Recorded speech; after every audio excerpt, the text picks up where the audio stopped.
Voter লিস্টের নামে BJP party list তৈরি করবে। একটা ভোটারের নাম যেন বাদ না যায়, এটা মাথায় সবাইকে রাখতে হবে। ভুলে যান পার্টি, ভুলে যান রাজনৈতিক দল, আপনার ঠিকানা আপনাকে রক্ষা করতে হবে। আমরা দাঁড়িয়ে থাকবো পাহারাদার হিসেবে, সবাই লাইনে দাঁড়িয়ে ভোটার লিস্টে নাম তুলবেন। আর যদি কেউ বলে এই চাই ওই চাই, এটা হলো না, কেন হবে? এটা তোমার সম্পত্তি, এই দেশটা আমাদের, তোমাদের নয়। তোমরা কোথায় ছিলে স্বাধীনতা আন্দোলনের সময়? তোমাদের তো তখন জন্মই হয়নি। নাম কাটবে, অধিকার কাটবে, ঠিকানা কাটবে।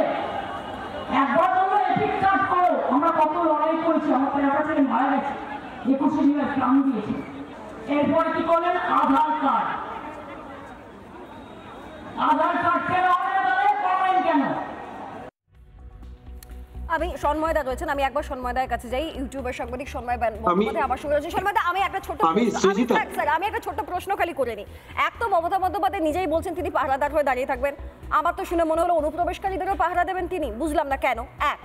দ্বিতীয়ত, আমাদের সঙ্গে কামাল হোসেন রয়েছেন শিক্ষক, তিনি বললেন যে দেখুন এসব করলে দুর্নীতি ঢাকা পড়ে যাবে, আর ওপাশে ওয়াকফ রয়েছে, মোটামুটি সব মিলিয়ে আমার ভোটটা নিরাপদ হয়ে যাবে, মানে আমার ভোট বাক্সটা বেঁচে যাবে, আমার 26-এর ভোট বৈতরণীটা পার হয়ে যাবে। মানে এটাই কি বেসিক কনসেপ্ট দাদা?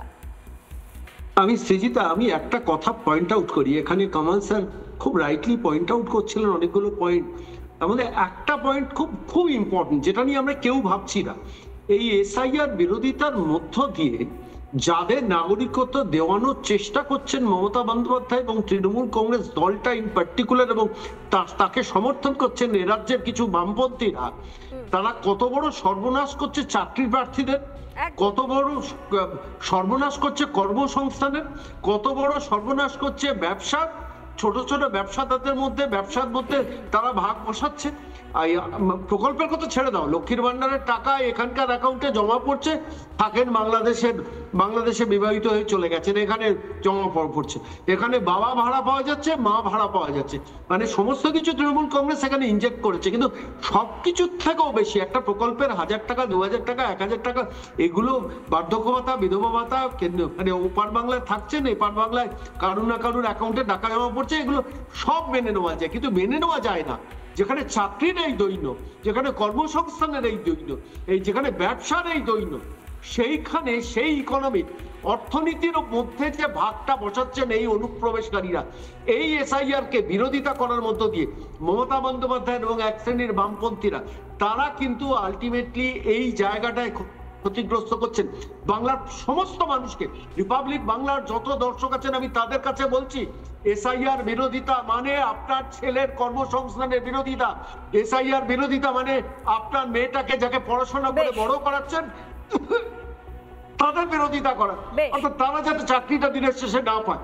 এবং সব থেকে দুর্ভাগ্যের বিষয় হচ্ছে, আমি সুদীপ্তদা অনেকক্ষণ থেকে হাত তুলছেন, এই যে লাভলি খাতুনদের মতো মানুষরা দাদা, এরা অন্য দেশ থেকে আসছে, এরা আমার দেশে, আমার রাজ্যে এসে ঢুকছে এবং এরা পাওয়ার পেয়ে যাচ্ছে, এরা রাজনৈতিক দলের অংশ হয়ে যাচ্ছে। এটা ভয়ঙ্কর। মানে এরা আমাকে শাসন করবে, শোষণ করবে, আমি কিচ্ছু করবো না।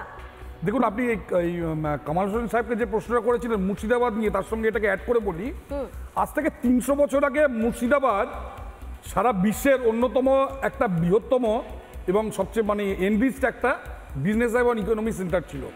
সেটা আজকে নামতে নামতে এমন জায়গায় গেছে যে ওখানকার হিন্দু মুসলিম নির্বিশেষে, আবার আমি বলছি হিন্দু মুসলিম নির্বিশেষে বাড়ি ঘর জমি বেচে বেরিয়ে চলে যাচ্ছে বোম্বে থেকে শুরু করে বিভিন্ন স্টেটে, এবং সেইখানে বাংলাদেশ থেকে লোক এসে ঢুকে ওইখানে জমি কিনে নিচ্ছে। ওখানকার যারা আদি তাদের মধ্যে মুসলিমই বেশি। তাদের দেখবেন যে 70 বছর আগে যারা ছিল তারা আজকে বোম্বেতে গিয়ে থাকে, তারা সোনার কাজ করছে ওখানে বা কনস্ট্রাকশনের কাজ করছে। এই জায়গাটা, অথচ আজকেও মুর্শিদাবাদের কিন্তু একটা বড় পটেনশিয়াল আছে, ওখানে ফারাক্কা বেড়ে যাচ্ছে, ওখানে মোরগ্রামের মতো একটা জায়গা আছে। এইসব না করে ওখানে বাংলাদেশিদের এনে ওই জায়গাটার আপনার ডেমোগ্রাফি চেঞ্জ করে ওখানকার মানে পুরো জায়গাটাকে একদম সর্বনাশ করে দেওয়ার একটা পরিকল্পনা চলছে। এবং তার সঙ্গে আমি বলছি, উনি বলছেন পাহারাদার, আপনি পাহাড় দিয়ে দাঁড়িয়ে থাকুন ম্যাডাম। আমি আবার বলছি, যদি এসআইআর না হয় 2025-26-এ ভোট হবে না, রাষ্ট্রপতি শাসন জারি করে ভোট হবে, আপনি এখান থেকে সরে যাওয়ার পর যখন নাকি এখানে রাজ্যপাল শাসন করবে তার আন্ডারে আপনি যত ইচ্ছা আটকাতে পারেন, কিন্তু এখানে এসআইআর না হলে পরের ভোট হবে না, দরকার হলে রাষ্ট্রপতি শাসন জারি করে ভোট হবে। নানা ধরনের কন্টেন্ট দেখার জন্য লাইক করুন, শেয়ার করুন আমাদের ফেসবুক পেজ, সাবস্ক্রাইব করুন আমাদের ইউটিউব চ্যানেল। পাশাপাশি অন্যান্য ব্রেকিং নিউজের জন্য অবশ্যই চোখ রাখুন রিপাবলিক বাংলায়।